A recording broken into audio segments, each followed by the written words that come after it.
Bonjour, je m'appelle Magali Guimont. J'ai décidé de faire cette vidéo pour raconter mon histoire et raconter l'histoire de ma maman. Car je pense que tout le monde doit connaître l'histoire du début à la fin. Donc, ma maman avait 82 ans quand elle est décédée en 2019. Elle avait Alzheimer et elle était atteinte depuis environ 7-8 ans. Voilà, donc c'était un Alzheimer avancé, mais elle vivait encore juillet 2019, elle vivait encore chez elle. Pour des raisons que je ne souhaite pas évoquer, elle était sous tutelle administrative, donc elle était gérée par la tutelle. En août 2019, sa situation s'est un petit peu dégradée. Son état s'est un petit peu dégradé, donc à savoir qu'elle était avec des différents prestataires qui venaient à la maison pour s'occuper d'elle pour la toilette, qui venaient s'occuper d'elle pour lui donner à manger. Pour le reste, elle était seule, avec de la visite dans la journée.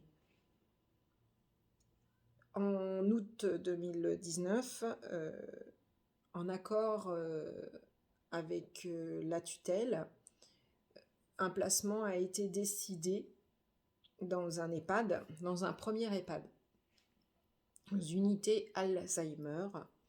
Une place a été trouvée rapidement. Donc ce premier EHPAD, voilà, maman y est rentrée.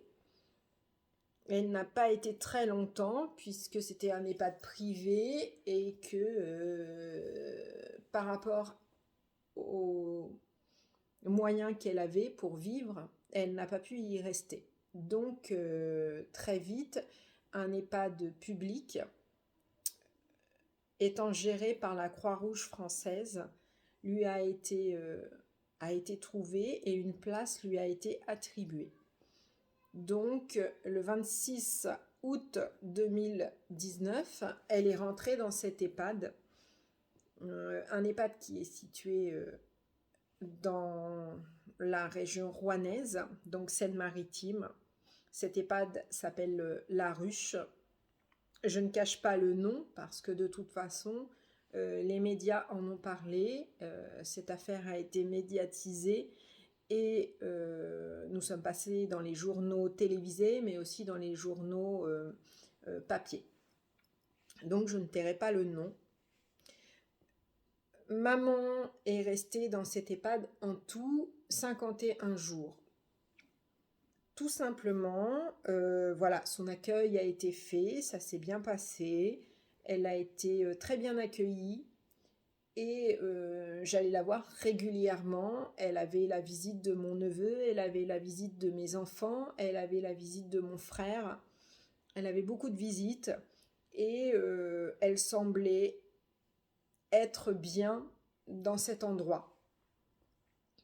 Je surveillais régulièrement ce qui pouvait s'y passer, mais quand j'y allais, j'avais l'impression que même s'il y avait très peu de personnel, maman allait bien.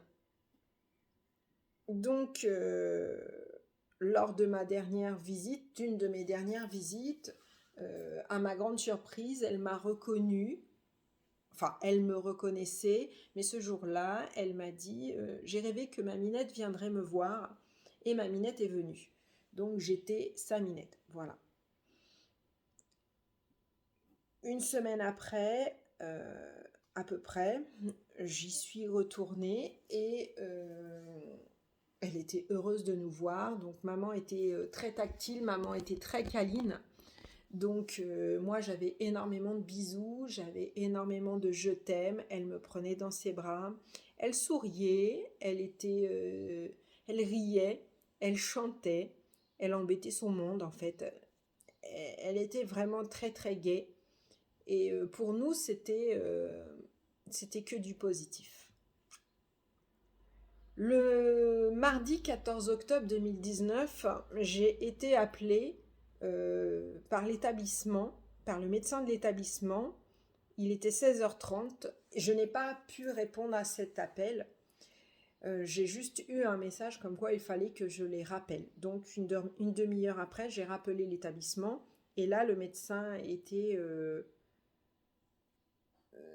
essayait de ne pas m'alarmer, mais me faisait comprendre qu'il y avait eu un problème et que maman avait dû être transportée en urgence au CHI des Feugrés de Cléon et qu'il fallait que je me rende au CHI. Il m'a donc il m'a dit qu'elle avait absorbé un liquide assez dangereux et que voilà, elle avait été sédatée pour éviter qu'elle souffre. J'ai pas trop compris, j'ai juste raccroché et je suis allée tout de suite sur place. Lors de mon trajet, j'étais accompagnée de mon fils donc qui conduisait. J'ai prévenu ma famille, j'ai prévenu ma sœur qui habite à 800 km. J'ai prévenu mon neveu qui habitait proche et mon frère. Et durant ce trajet donc de 15 minutes, j'ai été appelée par la médecin urgentiste qui avait pris maman en charge à l'EHPAD. Et elle m'a dit, vous arrivez bientôt? Je lui ai dit, oui, oui, je suis sur la route, je suis à 5 minutes, j'arrive. Et elle m'a dit, quand vous allez arriver, vous m'appelez, vous me faites appeler, et vous n'allez pas attendre, on va tout de suite venir vous chercher. Chose qui s'est passée quand je suis arrivée au CHU, aux urgences. J'ai appelé cette personne, j'ai fait appeler cette personne, on est venu me chercher. À ce moment-là, j'ai vu quelqu'un de très fermé, de très... qui ne savait pas du tout comment elle allait pouvoir m'annoncer la chose. Et elle m'a demandé de m'asseoir, elle m'a demandé si j'étais proche de ma mère, et je lui ai répondu que oui, donc là j'étais toujours accompagnée de mon fils aîné. Et elle m'a dit, voilà, je ne vais pas vous cacher, je ne vais pas vous aller par 4 chemins, je vais vous expliquer exactement ce qui se passe. Votre maman a bu un contenant, donc 2 contenants au total, de 200 millilitres de l'équivalent de soude caustique, mais industrielle.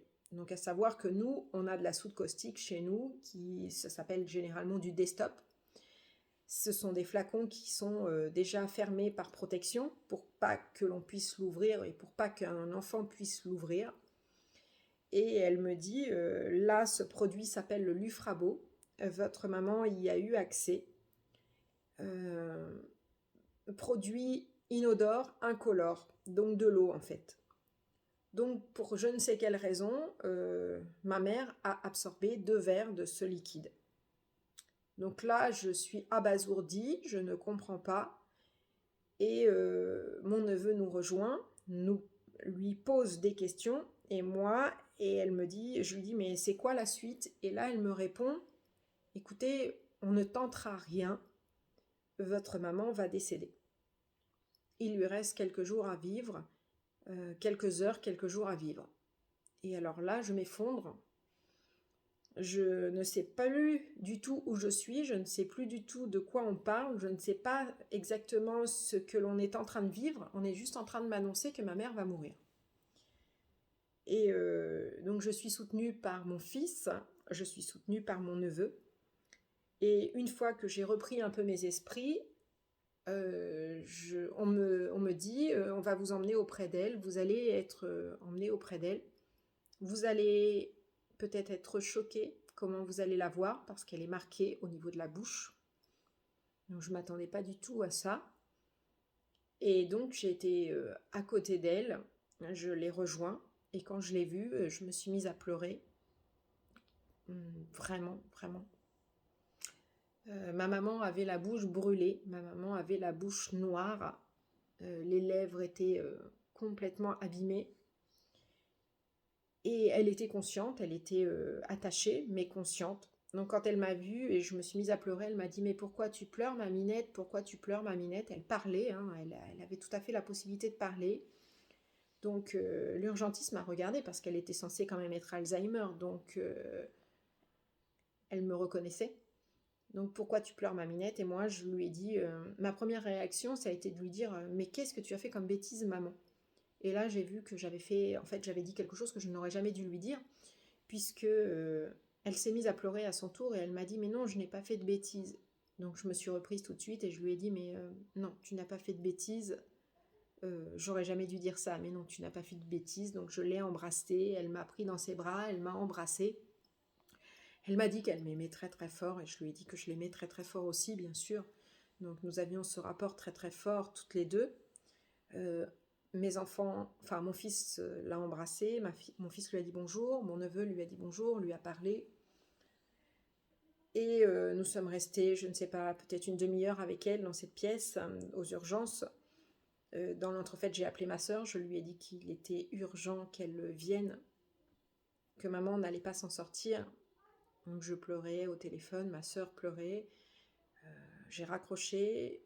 Peut-être 5 minutes après, ma sœur m'a dit « Écoute, on prend la voiture, voilà, on part de Grenoble, il sera 20h et on sera là normalement demain matin à 5h. » Donc je lui ai dit « Écoute, il n'y a pas de souci, mais faites vite. » Donc elle a été transférée, on l'a changée de chambre, elle a été mise un petit peu plus loin dans les urgences, dans une chambre un peu moins équipée, disons. Et j'ai été auprès d'elle. Mon fils était là, mon neveu était là. Mon autre petit garçon, à l'époque, qui avait 13 ans, est venu aussi, est venu embrasser sa grand-mère. Elle l'a embrassée, il lui a dit qu'il l'aimait. Tout le monde lui a dit qu'on l'aimait très très fort. Et elle s'agitait énormément, elle essayait de s'enlever le tube d'oxygène, parce qu'elle avait l'oxygène. Malgré d'avoir les contentions, elle essayait de se relever avec beaucoup de force et essayait de s'arracher le tuyau d'oxygène. Donc on intervenait régulièrement pour lui dire que non, il ne fallait pas. Et ça a été très très dur. Mais elle était consciente, elle était avec nous, elle nous parlait. Voilà, ça c'est le principal. Pour nous c'était le principal, pour moi c'était le principal. Et puis, vers 21h, l'urgentiste est venu me voir en me disant « Écoutez, le directeur de l'établissement est arrivé, est-ce que vous souhaitez le recevoir? Est-ce que vous souhaitez lui parler ?» Moi, bien naturellement, j'ai accepté.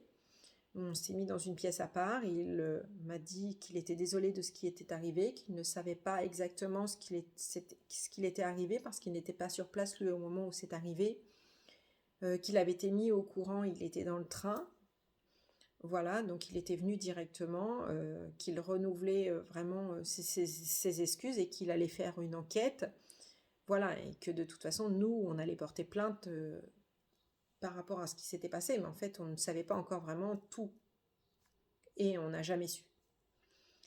Donc, je suis revenue dans la chambre à 21h15. Mon fils m'a dit « Maman, mamie s'est endormie. » Voilà, c'est tout. Mamie, elle dormait. Donc j'ai passé la nuit à côté d'elle sur un lit de camp. J'ai attendu ma sœur, je n'ai pas dormi de la nuit, j'ai attendu ma sœur. J'allais régulièrement la voir, je la caressais, je l'embrassais, je lui disais que j'étais là, que voilà. Ma sœur est arrivée à 5h le lendemain matin, comme c'était prévu, avec mon neveu. Donc mon neveu l'a vue, c'est la dernière image qu'il a d'elle. Et nous, on a parlé avec ma sœur, on s'est mis dans un petit salon à part, on a parlé, on a pleuré, et on attendait qu'elle se réveille, tout simplement. Et en fait, à un moment, ils sont venus lui enlever les contentions, et on a demandé à voir le médecin urgentiste pour savoir ce qu'il en était, en fait. Et là, le médecin urgentiste est arrivé, et il nous dit elle ne se réveillera plus, elle est dans le coma. Donc, grosse surprise, gros étonnement pour nous, parce qu'en fait, on n'avait pas compris ça. On se disait on savait qu'elle allait décéder, mais on ne savait pas que ça allait, qu'elle allait tomber dans le coma. Mais dans un sens, c'était une chance pour elle, parce qu'au moins elle ne souffrait plus, même si elle était encore vivante. Après, nous avons été transférés en gériatrie, donc on a eu beaucoup de visites, beaucoup de personnes de notre entourage sont venues la voir, sont venues lui dire au revoir, on va dire ça comme ça. Et beaucoup d'appels, notamment la tutelle de l'époque s'est déplacée le mercredi. Elle est venue la voir, elle est venue lui serrer la main, elle est venue lui dire qu'elle était présente, qu'elle était avec nous. Et elle elle est tout de suite allée déposer plainte. Vu que maman était encore vivante, c'était la tutelle qui devait déposer plainte contre l'établissement. Donc elle a déposé plainte. Elle a pris la responsabilité de déposer plainte. Et je la remercie encore. Elle se reconnaîtra, je pense. Donc, à partir du mercredi, nous avons été en gériatrie. Le soir, nous avions des matelas, nous avions tout ce qu'il fallait. Ma sœur et moi, nous avons passé 4 jours auprès de maman, jour et nuit. Moi, je n'ai pas quitté du tout le service, je n'ai pas quitté la chambre. Quand on recevait du monde, c'était dans la chambre. Les gens venaient la voir, notamment l'équipe qui s'occupait d'elle à domicile. Ils sont venus la voir, ils sont venus lui serrer la main, ils sont venus lui dire qu'ils étaient là pour elle. Ils sont venus pleurer. Nos amis, mes amis, sont venus pour moi, pour elle, pour nous, mon frère et ma sœur. Mon frère et ma sœur se sont rendus à l'établissement pour voir les détails de ce qui s'était réellement passé. Donc en fait, maman, n'ayant pas été surveillée, parce qu'à ce moment, au moment où c'est arrivé, en fait, il y avait juste un jeune aide-soignant, intérimaire apparemment, qui n'était pas là depuis très longtemps, âgé de 20 ans, qui s'est retrouvé seul avec 12 malades d'Alzheimer, donc 12 personnes en déficience cognitive profonde. Et à ce moment-là, il a dû s'occuper d'une personne qui était souillée, donc il a dû faire un change. Et au même moment, donc durant cette période, il y avait une réunion qui se tenait dans le service où les autres soignants étaient présents à cette réunion. C'est pour ça qu'il était tout seul. Il n'a pas pu surveiller, franchement, il n'avait pas les moyens de surveiller 12 personnes dans cet état-là. Des personnes qui errent, des personnes qui se promènent, des personnes qui n'ont pas conscience du tout de ce qu'elles font. Et pendant ce temps-là, maman s'est introduite dans la blanchisserie. Elle s'est introduite dans la blanchisserie où était entreposé le linge sale et le chariot ménage. Donc à savoir que le chariot ménage avait bien sa place, mais hors cette unité protégée. Normalement, il avait la place, mais à l'extérieur de l'unité protégée. La porte de la blanchisserie était ouverte parce que tout simplement, une clé coûte 50 € et qu'on ne peut pas avoir une clé pour chaque personne qui travaille dans l'unité. Donc ça, ce sont les mots du directeur de l'époque, dont je ne citerai pas le nom. Mais ce sont ses propres mots. C'est ce qu'il a dit à mon frère et à mon neveu quand ils se sont rendus sur place le lendemain. Imaginez ce que ça peut faire comme répercussion, ce genre de paroles. 50 € pour la vie d'un être humain. Des paroles que l'on ne peut pas oublier. Donc ma mère s'est introduite dans ce local de blanchisserie où il y avait une bouteille donc de soude caustique industrielle qui était entreposée sur ce chariot. Depuis quand, on ne sait pas, on ne saura jamais. Pourquoi elle avait été utilisée apparemment pour déboucher une canalisation. Quand, on ne sait pas, on ne le saura jamais. Qui l'a entreposée là, on ne sait pas, on ne saura jamais. Maman a ouvert le flacon, apparemment il y avait un verre. Et elle s'en est servie. Elle a bu. Peut-être qu'elle avait soif à ce moment-là, je ne sais pas. Et comme c'est inodore et incolore, elle n'a rien perçu de toute façon. Cette maladie fait en sorte qu'ils ne se rendent pas compte de ce qu'ils font. Imaginez ce qu'elle a ressenti quand elle a commencé à avaler ce produit. Ce produit qui lui a brûlé la bouche, qui lui a brûlé le larynx, qui lui a brûlé l'œsophage et qui a continué son chemin. Nous ne savons pas combien de temps elle a été découverte après qu'elle ait bu ce produit. Nous savons juste qu'à 15h45, le goûter devait être servi et que le jeune aide-soignant, je ne sais même pas s'il était formé et s'il avait un diplôme d'aide-soignant, je ne sais pas et je ne veux pas le savoir. Je sais qu'il doit être marqué à vie, ce jeune homme. Il s'est rendu compte qu'il manquait des personnes. Il manquait 2 personnes. Il manquait ma maman et une autre personne. Et quand il a commencé à regarder autour de lui, il a vu que la première personne était devant la porte de la blanchisserie et regardait. Elle était devant cette porte qui était fermée, hein. Et à savoir que cette porte, c'était une porte coupe-feu, donc une porte qui pèse très très lourd. Ma mère, elle, pesait 50 kilos. Donc moi-même, j'ai du mal à ouvrir ce genre de porte. Donc comment ma mère est-elle rentrée dans cette pièce? Je ne sais pas. Est-ce qu'on l'y a mis? Je ne sais pas. Peut-être. Peut-être que oui, peut-être que non, je ne sais pas. Est-ce que cette porte était ouverte? Je ne sais pas. On ne saura jamais. En tout cas, elle s'y est introduite, elle a bu ce liquide. Et quand elle a été découverte, la bouche était déjà noire en fait. Donc à ce moment-là, l'aide-soignant en question est allé prévenir l'équipe soignante. Ils ont tout de suite mesuré l'ampleur du dégât. Ils ont appelé le centre antipoison qui leur a donné les gestes à suivre. Le SAMU a tout de suite été prévenu, les pompiers ont tout de suite été prévenus, elle a tout de suite été prise en charge. Enfin, le temps qu'ils arrivent, mais elle a tout de suite été prise en charge. Donc voilà. Ça, c'est les derniers moments de maman dans cette EHPAD. Vivante. Donc nous avons veillé notre maman jour et nuit pendant 4 jours.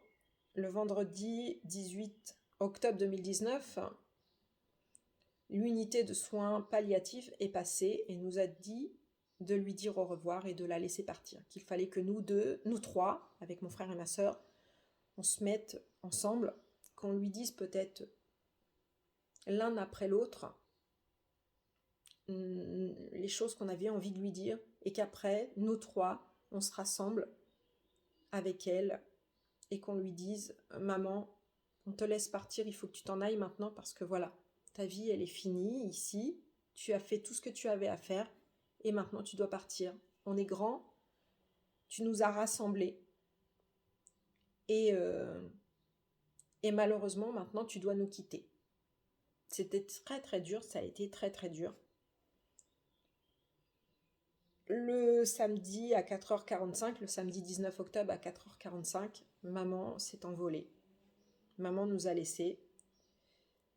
Dans notre peine, dans notre chagrin, dans notre colère.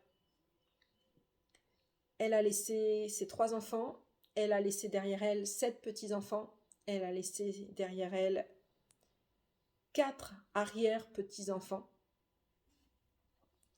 Et ils ne la connaîtront jamais, elle ne les verra plus grandir, elle ne les verra plus s'épanouir. Et nous, on ne pense pas à la maladie. On pense à ce que maman aurait pu encore vivre.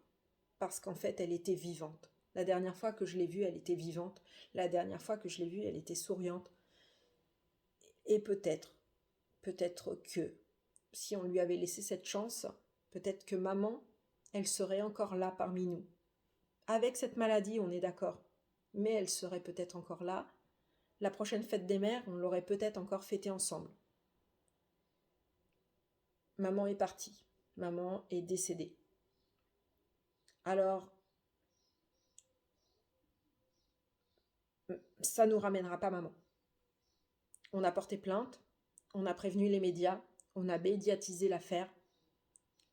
Je remercie tous les journaux qui ont médiatisé l'affaire, qui nous ont suivis.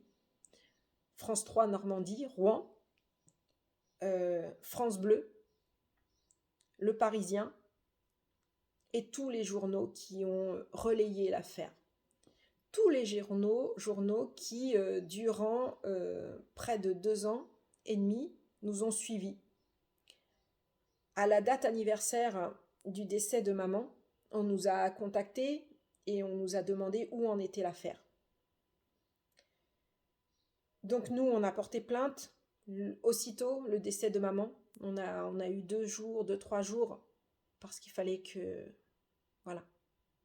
Maman a été autopsiée. Et vu qu'il y avait une autopsie, l'inhumation n'a pas pu se faire tout de suite. Donc l'inhumation s'est fait 15 jours après. Donc ma sœur est rentrée sur Grenoble et ils sont tous revenus pour l'inhumation. le 4 novembre 2019. Autopsie obligatoire vu que nous portions plainte, évidemment. Donc, l'inhumation s'est faite. J'ai pleuré énormément. Je pleure toujours. Ma mère, on ne peut pas faire son deuil. Donc, je me suis réfugiée dans les réseaux sociaux, dans les différents groupes de parole de l'Alzheimer.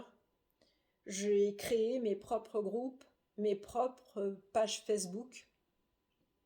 Et je voulais, à travers ces pages, faire passer le message « plus jamais ça ». Plus jamais ça. Que plus jamais cela n'arrive.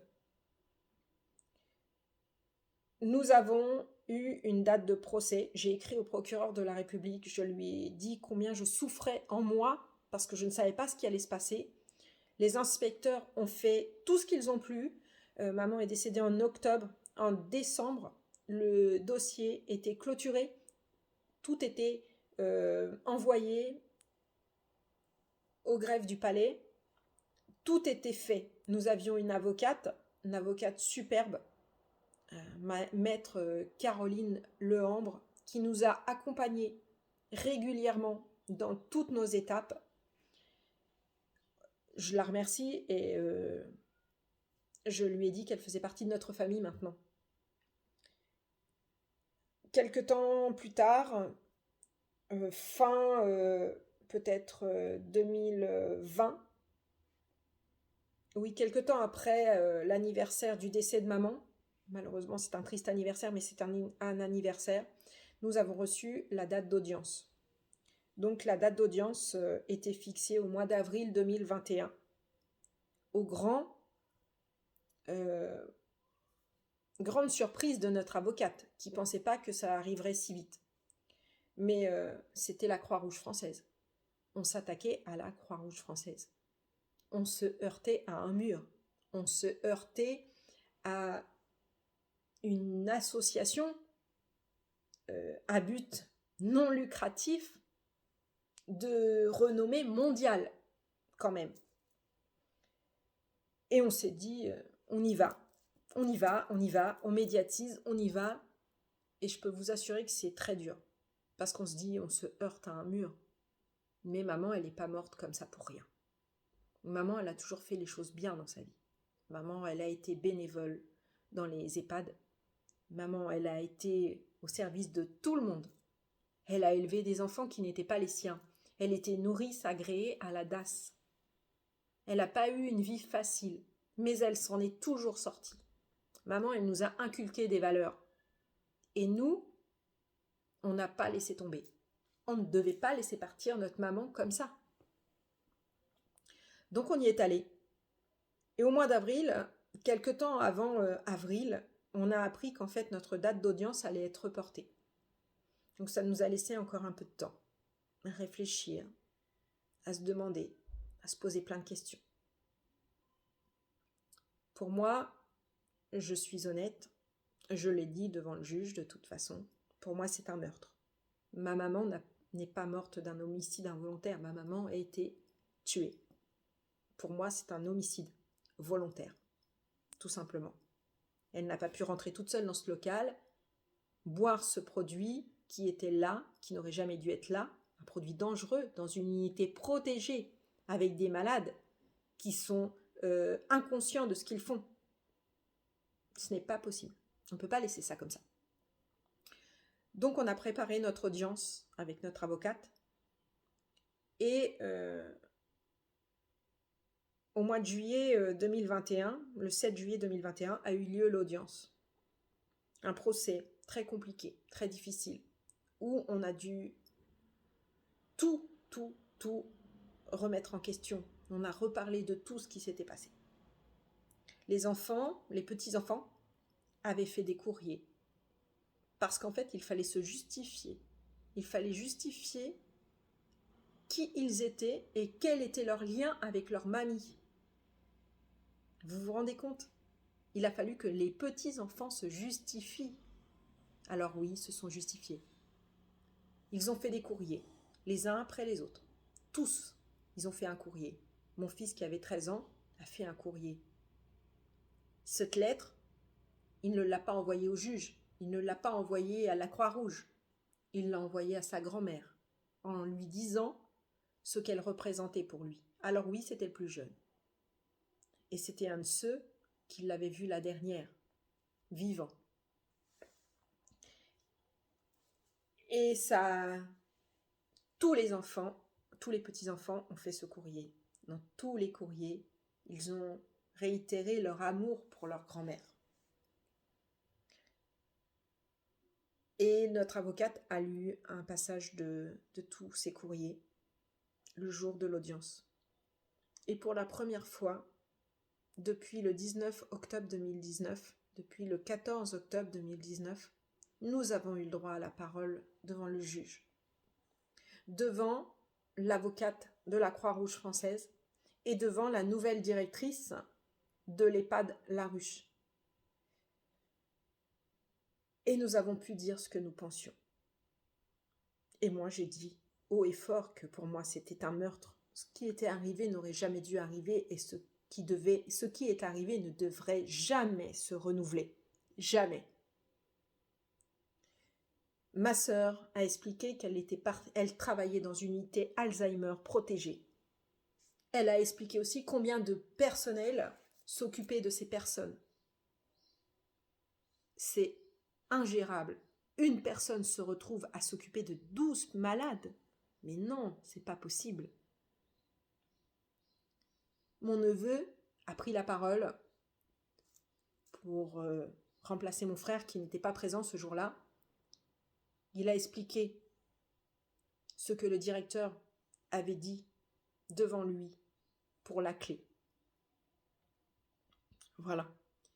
La directrice actuelle de La Ruche s'est retournée vers nous et nous a demandé pardon. Je l'ai regardé, je lui ai dit non, je ne vous pardonnerai pas parce que déjà d'une, je ne pardonnerai pas à cette personne. Elle n'était pas là ce jour-là, elle ne sait même pas ce qui s'est passé. Elle n'était même pas au courant. Elle ne savait même pas comment était le chariot de ménage. Quand le juge lui a demandé de s'approcher pour regarder si le chariot de ménage en question était bien celui qu'elle connaissait, elle était incapable de dire que si c'était le même chariot. Elle ne connaissait pas le chariot. Elle n'avait rien à voir dans cette histoire. Elle ne connaissait pas. Celui qui aurait dû être présent ce jour-là, c'était le directeur de La Ruche à l'époque. Et lui, il n'était pas là. Nous, ce qu'on a attendu, c'est des excuses. On a attendu une lettre de condoléances, des paroles. C'est ce qu'on fait normalement. Maman est décédée, maman a été inhumée, sans qu'un seul représentant de la Croix-Rouge française soit là, sans qu'un seul représentant de l'EHPAD La Ruche à Elbeuf soit là, sans que nous ayons des condoléances de leur part. Et après, on nous dit « Mais si, mais bien sûr, on vous a demandé pardon. » Ah ouais, quand ? Mais oui, on s'est manifesté auprès de vous. Quand ? Dites-moi quand est-ce que vous vous êtes excusé auprès de nous. Quand êtes-vous venu ? Est-ce que vous êtes venu quand maman était sur son lit de mort ? Est-ce que vous êtes venu voir dans l'état où elle était ? Est-ce que vous l'avez vue dans l'état où elle était ? Non, jamais. Personne n'a vu maman dans l'état où elle était, ni les représentants de La Ruche, ni les représentants de la Croix-Rouge. Vous croyez que ces enfants, ces petits-enfants, les amis, la famille qui l'ont vue dans cet état-là, vous croyez qu'ils s'enlèveront cette image un jour de leur vie ? De leur tête ? Cette image, elle restera gravée en nous. Donc ce procès, il a eu lieu. On ne savait pas ce qui allait s'en sortir. Franchement, on ne savait pas du tout. Et puis, on a été défendu par une avocate extraordinaire. On a été défendu par une procureure de la République merveilleuse qui a tapé du poing en ayant l'air de dire, en disant à la représentante de la Croix-Rouge et à l'avocate de la Croix-Rouge. C'est dramatique ce qui s'est passé. Elle a demandé que la Croix-Rouge soit condamnée à une peine de 50 000 € d'amende, à un affichage public au sein du siège de la Croix-Rouge française. Et on a passé des vacances comme ça. Encore une fois, la presse était là. La presse était là, elle nous a suivis. Elle était là le jour de l'audience. On a été soutenus. Des milliers de messages, des témoignages, beaucoup. Le 31 août 2019, nous avions la date pour le résultat du jugement. Je ne devais pas y aller. Une petite voix dans ma tête, comme à chaque fois, m'a dit « Vas-y ». J'y suis allée. Mon frère était là. J'ai demandé à mon frère de m'accompagner puisque ma sœur était à Grenoble, elle ne pouvait pas être là. Elle était là le jour du procès, mais le jour du rendu du jugement, elle ne pouvait pas être là. J'avais mon fils avec moi, le plus jeune.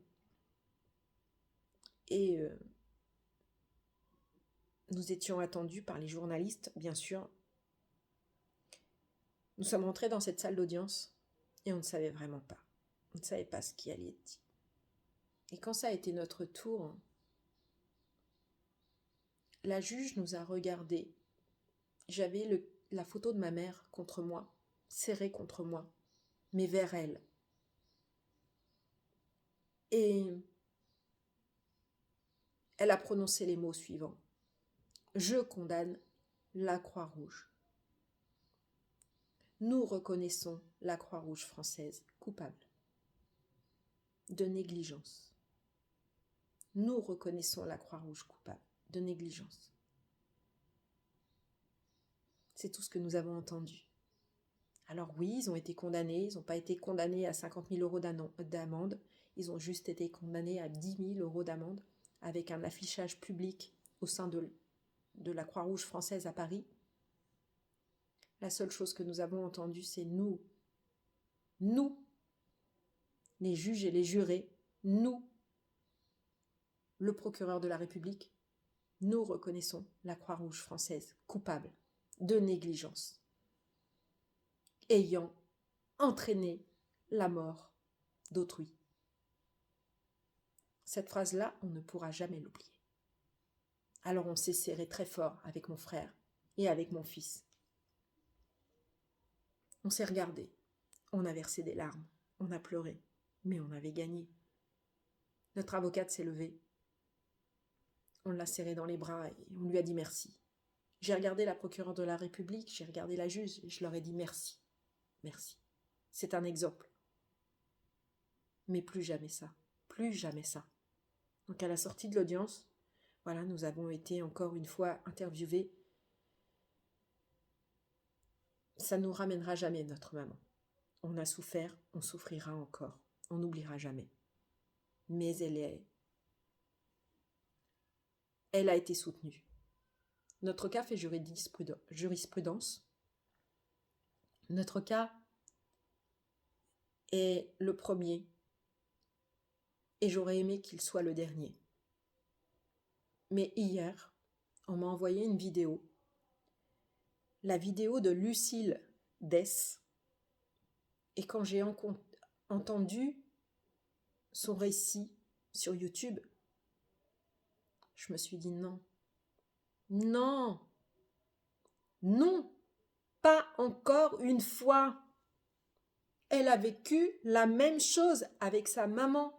Mais cette jeune femme, elle a 26 ans et sa maman, elle avait 54 ans. Elle était en unité protégée Alzheimer. Ça faisait très peu de temps qu'elle y était. Et elle a avalé du liquide vaisselle. On l'a laissée mourir. On ne lui a même pas prodigué de soins. Sa maman est morte. Elle est tombée dans le coma. On n'a rien fait pour l'aider, on n'a rien fait pour la soigner. Tout ça parce qu'il y avait une équipe qui était incapable de quoi que ce soit. Une équipe qui a préféré fumer sa clope plutôt que de venir en aide à cette personne. Mais quelle honte! C'est encore arrivé, encore une fois. Alors ça a servi à quoi? Notre procès, il a servi à quoi? À faire en sorte que ça continue. Alors non. Moi, mon histoire, elle est terminée. Nous avons gagné. Mais moi, je resterai présente. Je vais aider Lucille. Oui, je vais aider Lucille. On va s'aider. Je vais lui tendre la main et je vais faire en sorte de faire payer cet établissement, de faire payer tous ces soignants qui s'en foutent. Alors je suis désolée, tout le monde n'est pas à mettre dans le même sac. Ça, je vous le dis. Parce que nous, pour l'histoire de maman, nous n'avons mis aucun soignant dans un sac.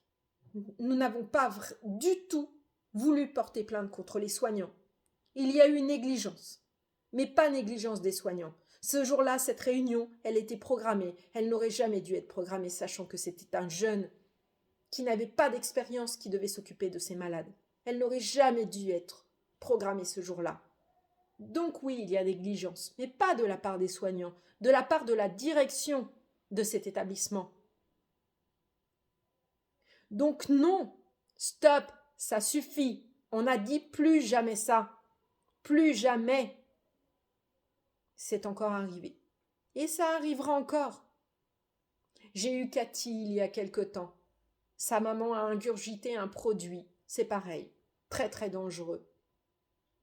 Elle est encore vivante, cette pauvre femme. Mais elle souffre. Elle demande à mourir. Combien de cas on va encore avoir pour que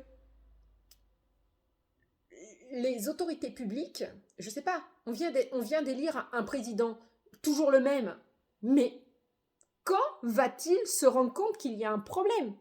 On a dénoncé les scandales Orpea, on a dénoncé les scandales de Domitis, on dénonce les scandales qui ont lieu avec SOS Senior, on dénonce les scandales qui ont lieu avec la Croix-Rouge française. Il y a des morts, des personnes qui n'ont rien demandé. On paye 3 000 € un minimum par mois pour que ces personnes elles soient vraiment dans des unités protégées et elles meurent. Moi, j'ai connaissance d'un EHPAD privé dans notre région, pas loin de Rouen, où une mamie, une dame, est décédée parce qu'une nuit, elle s'est levée et elle a décidé de prendre une douche. Il n'y avait pas de robinet sécurisé. Donc cette dame, elle est morte ébouillantée sous cette douche. Il n'y avait aucun soignant dans cette unité parce que la nuit, ils sont 2 pour 4 étages. Faire le tour de toutes les chambres, ils sont 2. Et comme nous à la ruche, ils étaient 2. Mais vous vous rendez pas compte dans quel monde on est en train de vivre là? On est en train de partir en couille, tout simplement. La France est en train de partir en couille. Donc moi je dis stop. J'en appelle à tous les médias, j'en appelle à toutes les personnalités publiques qui peuvent nous aider et qui peuvent relayer ce message. Stop pour la maman de Lucille, pour la maman de Cathy, pour la maman de... Arrêtons cette merde, arrêtons tout ça, il faut que ça stoppe. Maman, elle avait 82 ans, alors vous allez me dire, elle avait l'âge de mourir. Oui, parce que ça, je l'ai entendu. Oh, mais oui, mais à cet âge-là. Mais comment, quoi, à cet âge-là? Elle serait tombée sur la tête, elle se serait fait un traumatisme crânien, elle serait décédée. Voilà, c'est tout, on n'en parlait plus. Mais elle est morte, elle a souffert. Elle a bu de la soude caustique, Le produit, ça s'appelle le Lufrabo. Lufrabo. Pas de bouchon sécurisé. J'ai été assistante maternelle pendant 18 ans. Pendant 18 ans, on m'a répété que les produits dangereux devaient être mis à hauteur ou dans un placard fermé à clé pour pas que les enfants aient accès à ces produits. Et moi, ma mère, qui est en unité protégée Alzheimer, arrive à rentrer dans un local où un chariot de ménage n'a rien à faire et où une bouteille de ce produit de merde se retrouve et où elle arrive à en boire 200 millilitres. Mais vous vous rendez pas compte? Mais quand est-ce qu'on va réagir? Alors, je répète encore une fois, parce que je ne veux pas me mettre les soignants à dos, c'est pas vrai. je ne veux pas me les mettre à dos. Mais si vous avez la moindre conscience, si vous avez le moindre respect vis-à-vis de ces gens que vous soignez, mais soyez vigilants. Soyez vigilants. Dénoncez le système. Dénoncez le système. Il y a le livre Les Fossoyeurs qui est sorti. Il y a le livre de Leïla, je ne sais plus comment elle s'appelle. Elle a été virée de cette EHPAD parce qu'elle a dénoncé ce qui se passait dans cette EHPAD. Mais non, non. Au lieu d'avoir des influenceurs, au lieu d'avoir des personnes qui voudraient être candidats comme ministres des réseaux, mais mettez des ministres pour surveiller tout ça, faites des brigades qui vont anonymement visiter des EHPAD. Mais mince, réveillez-vous, bon sang, réveillez-vous. Il va en falloir combien encore ? Ma mère, c'est arrivé en 2019. Le cas de la maman de Lucille, c'est arrivé il y a 1 mois et demi. En 2022, c'est-à-dire qu'entre 2019 et 2022, il y a déjà je ne sais pas combien de personnes qui sont encore victimes de ce genre de choses. Alors oui, je crie, et oui, mon cri est un cri d'alarme. J'alerte l'autorité publique. J'alerte les médias. J'alerte comme je les ai alertés au mois d'octobre 2019. Je vous alerte. J'alerte M. Macron. J'alerte le président de la République française. J'alerte le ministre de la Santé. J'alerte l'ARS qui ne bouge pas un petit doigt. Parce que non, l'ARS, elles préviennent avant de se déplacer. Bah oui, c'est totalement normal. Vous savez qu'il n'y a aucune loi, aucun décret qui dit que les produits doivent être en sécurité. Qu'il n'y a aucun texte qui dit qu'une blanchisserie où il y a des produits dangereux doit être fermée à clé. Est-ce que vous croyez ça possible ? Alors moi, je le dénonce. Moi, j'ai un jugement en ma possession et je suis prête à le diffuser partout. Vous voulez des photos de ma maman dans l'état où elle était ? Est-ce que vous voulez ces photos ? Est-ce que vous voulez les voir ? Est-ce que aujourd'hui vous êtes prêt à ouvrir les yeux et à dire « Mon Dieu, elle était dans cet état-là » ? Alors oui, ça aurait été tellement plus facile qu'on la garde avec nous. Ça aussi, j'y ai eu le droit. Mais oui, bien sûr, tout aurait été plus facile. Mais vous vous rendez compte ? Elle était dans un établissement spécialisé où on soigne ce genre de pathologie avec des soignants, avec des directions. Elle y est morte. 51 jours. 51 jours et elle y est morte. Je vais arrêter, mais je vais finir ma vidéo en citant bien le nom de Lucille Dess, qui aujourd'hui mène le même combat que moi j'ai mené à l'époque et où on avait dit plus jamais ça. Voilà. Nous allons créer toutes les deux diverses pages Facebook, Instagram, où nous allons relayer nos infos. Nous allons relayer notre chaîne YouTube. Et moi, je vous invite à vous rendre sur mon Facebook. Mon Facebook s'appelle Magali Guimont. Et ma page Facebook s'appelle Mourir, mais pas comme ça. Ce n'est pas de la publicité, je n'ai rien à y gagner. Au contraire, j'ai tout perdu. Donc ma page Facebook s'appelle Mon combat pour la vérité, mourir mais pas comme ça. Dessus, sur cette page, vous y verrez les photos de ma maman, quand elle est partie. Comment elle a fini. Vous y verrez aussi ma maman, 15 jours avant. Vous y verrez des vidéos, des photos de comment elle était. Vous y verrez mes fils, mes neveux, porter le cercueil de leur grand-mère le jour de son inhumation. Je n'ai rien à gagner à tout ça. Je n'ai rien à gagner. Par contre, le jour où elle est décédée, je me suis promis quelque chose. Je lui ai promis. Je l'ai promis à toutes les personnes qui étaient là le jour de l'inhumation. Et j'ai dit, plus jamais ça.